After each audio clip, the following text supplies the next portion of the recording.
It has been 1 year since my Eras Tour date, New Orleans, night one, and I want to talk about it. I am just really reminiscing it and how much fun the Eras Tour was. The live streams, the movies, watching everyone's outfits and DIYs, and getting to experience it myself, especially since in like what, 6 weeks, we're gonna get the documentary and the Eras Tour with the Tortured Poets Department. Man, am I excited. I grew up listening to Taylor Swift's music. I remember being in my dad's truck listening to songs off of Debut like Tim McGraw and Our Song because all he would play was the country music radio station. And of course, all of her radio hits and singles. And I never saw her in concert growing up, mostly because I didn't understand what concerts were. Like, I knew the show at the Houston Livestock Show and Rodeo, but I didn't really understand what a concert was, you know? And 1989 was my first real introduction to an album. Before that, I just knew what was on the radio and Disney Channel original movie soundtracks, okay? And so when the Eras Tour was first announced, I didn't even try for any pre-sale, signing up for anything, try and get tickets, because when the first leg was happening, I was entering a new chapter in my life, freshly graduated college. I was moving to Florida to work at Disney, the Disney College program. And honestly, I was so scared of calling out of work that I didn't even try to get any Eras Tour show tickets. Genuinely. Oh my God, that's so silly. But of course, in 2023, seeing all of the live streams and of course the movie in October, I was like, I need to experience this. Like, I can't just experience it on my screen. Like, if that's all that happens, fine, it's okay. I can stream it on Disney Plus literally every single day. But I really want to try and go to the Eras Tour. So it was last summer, July 2024, when I was so sure that I was going to go to one of the shows in New Orleans, that I decided to make my outfit for the Eras Tour and post about it and just put it out to the void. It all started with this hat right here. I made this like early 2024 because I wanted a fun new DIY, and I saw someone do this on Pinterest for their Eras Tour show, and I was like, this is so much fun. I want to make a little cake hat inspired by the I Bet You Think About Me music video. And so I did. This was a really fun experience, a fun time. And so this is what inspired my Eras Tour outfit. I'm just gonna put this on actually. I had a white dress that I dyed red, and I ordered some accessories like the iconic red ring and did a whole series about it. And then a couple of weeks later, someone emailed me. I'm not kidding when I say that this was the most insane thing, because it's like a couple of days after my birthday, and I opened my emails and it's a fellow Swiftie being like, hey, I have an extra ticket. I would love to sell it to you for face value. Here's what it was. Let me know what you think. Like, what? I had like SeatGeek and all of those browsers open on my phone for like about a year at this point, and I was like, oh my God, this is real. This is the real deal. And so obviously I said yes. I still can't believe it. Listen, sometimes the internet is good. Sometimes it's really good. And so then suddenly I had a ticket to the New Orleans night one show. Fall 2024 was honestly a crazy time for me because I was doing a lot of traveling and going to a lot of concerts. I was following my favorite band, Mr. Wives, around the country and visiting friends. And so many people were on tour. I was just everywhere. So my New Orleans date was fast approaching. And so then we get to the week of. So my show's on Friday, and the weekend before, I'm in Portland, Oregon, seeing Mr. Wives, of course, and exploring the city, having a good time. Monday is when I fly back, okay? And I had a burger at the airport that about 36 hours later gave me food poisoning. And I would not wish food poisoning upon my worst enemy. It was so bad. So that's Wednesday. Thursday is when I'm starting my drive to New Orleans. My mom and I had decided weeks in advance that instead of doing the full 6 hours to New Orleans in one day from Houston, I would instead do like the 4.5, 5 hours to Baton Rouge on Thursday, so I'd have a much shorter drive. on Friday. So somehow I managed to survive the drive to Baton Rouge, spent the night there, and then suddenly it's the day of the Eras Tour. And this is after like what, a year and a half of watching countless live streams and streaming the movie so many times, and now it's the real deal. And the energy in New Orleans, absolutely insane. So much fun. This was my first time ever truly in Louisiana. I've driven through it multiple times before, but this was my first time, I would say, like actually visiting it. And so obviously my first time in New Orleans. And it was just so much fun. So much Taylor Swift music playing. So many like balloons, and like shop fronts were decorating for the Eras Tour show. And of course, this was the show of the big blow up friendship bracelets outside of the Superdome. It was just like truly the biggest party. It was so much fun. I would say, honestly, the hardest part about the Eras Tour maybe it wasn't even getting tickets. It was booking a hotel. Okay, like I feel like if you traveled at all for the Eras Tour, you know that that was like the biggest battle, because those hotel prices were insane. And so I ended up staying like, I think it was like a 10 or 15-minute walk from the venue, so I wouldn't have to deal with any of the insane traffic or parking, which was amazing, but the price tag was scary. Like, man, they just hiked those prices up in the most insane ways, but I did have a place to stay. The hotel was very nice. The hotel lobby was decorated for the Eras Tour as well. I still have this on. Okay. So I was able to check into my hotel early in the afternoon, and then maybe, I don't even know if I did actually unpack or not, but I pretty much immediately went straight to go and get my merch. And I know I could have gotten my merch like actually at the show right before, but I didn't want to carry it around. And also I had time to kill anyways. So yes, I did wait 2 hours to get my Eras Tour merch. And what about it? Okay, I grew up going to Disney. Okay, I am a Disney adult. I'm a theme park person. I love Disney. I love Universal. I know how to wait in those queues in the sun. The sun was just beating right down on us. It was a hot one, okay, but I had my headphones, my water, and my applesauce. I was built for waiting in those queues, okay? It was about an hour and a half outside in the sun, rough time, and then about half an hour inside in the AC. I got 3 pieces of merch. I got the iconic Eras Tour shirt in black, so the poster was in color. I love a little pop of color. And then I got the tapestry because they were out of the New Orleans poster, but I ordered it online later, so it was fine. But I did get the tapestry. It hangs above my bed. She watches me sleep every night. And then my holy grail item, the gray quarter zip.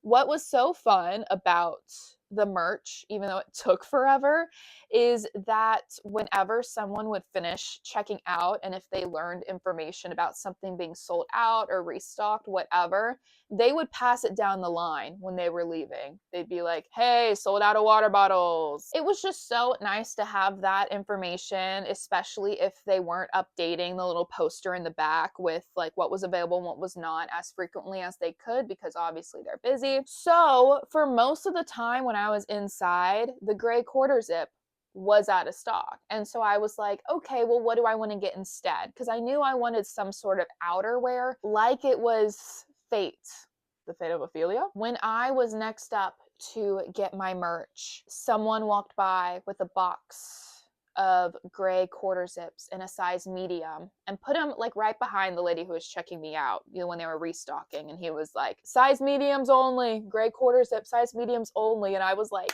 I'm a size medium.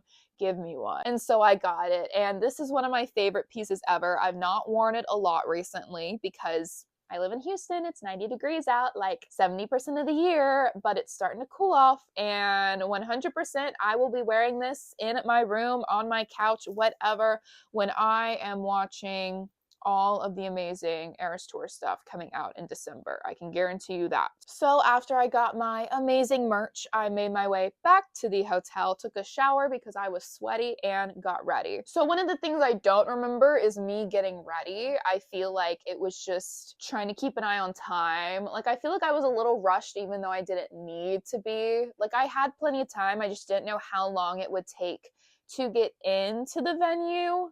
I didn't know like how organized that would be, but they were extremely organized. And so I got ready, took a couple little TikToks and pictures, and then I made the hike back over to the Caesar Superdome. This is also the first stadium show that I've ever been to. I've been to so many concerts, but with stadium shows, it's really just the Houston Livestock Show and Rodeo, which is a whole entity in and of itself. So I had no idea how that would go, but it was so smooth. I just followed the traffic of all of the glitter and color and fun, and was able to get into the venue very easily, and everyone was taking pictures with the big friendship bracelets outside of the venue. That was so much fun, seeing everyone's outfits and getting to take some pictures. Some lovely Swifties took some pictures for me, which is greatly appreciated. If you've ever gone to a concert alone or traveled alone, you know sometimes it's very hard getting yourself to ask for someone to take a picture of you. And so it worked where we just did a little trade situation, and I was like, thank you. It was unreal seeing the Eras Tour stage in person after seeing it so many times through a screen. I'm still not sure that that stage is real, but I had plenty of time before, so I got water. I figured out where my seat was. They had a bunch of fun photo ops that I participated in before Gracie Abrams took stage. I love her music. I love The Secret of Us. That's one of my favorite albums. And I was super excited that she was opening for these shows, because when she was doing her headline tour last fall, I was out of town for all of her Texas dates, so I was so happy I got to see her, and I got to hear Close to You live. That song is just iconic. And then after chatting with the lovely Swifties around me and trading a couple of bracelets, it was time. I mean, the countdown and the lights going off and just the anticipation. Oh my gosh, like my heart was racing, and just like knowing that Taylor was going to be on stage like in just a couple of seconds, and you know, all of the dancers, getting to see them. It was just, oh my God. I did not sit down for even 1 minute in those 3.5 hours. It was pure adrenaline running through me. I could not take my eyes off of the stage. I was committed.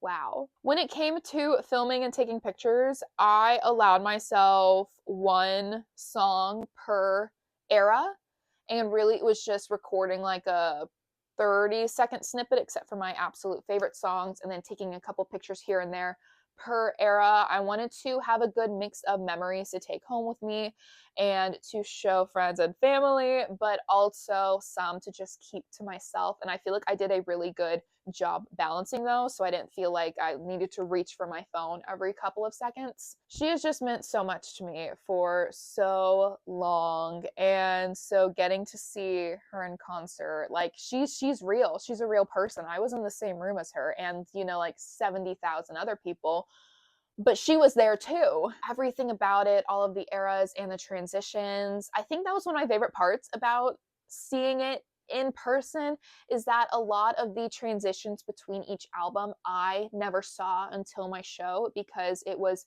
not in the movie, or like during the live streams, that wasn't what the person live streaming was focusing on. And so between each era, it was so fun seeing what kind of transitions they did with the dancers or the band and the backing vocals. Like, it was just so cool getting to see all that, and I can't wait for the documentary when we get to see the ins and outs. And of course, I have to talk about the surprise songs. Welcome to the acoustic section.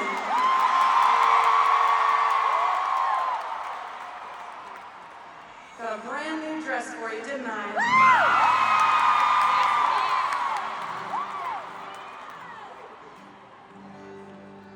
So the acoustic section is one of my favorite parts of the show, honestly, because it's a challenge for me to come up with something completely different every single night. I do something on guitar, then I do something on piano, and they're never the same songs. And I'm always trying to figure out like what you might want to hear.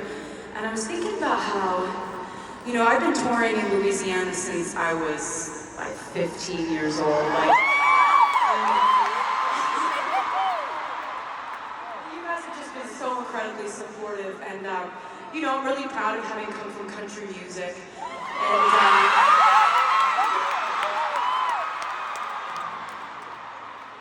so I thought thought we might like begin at the beginning.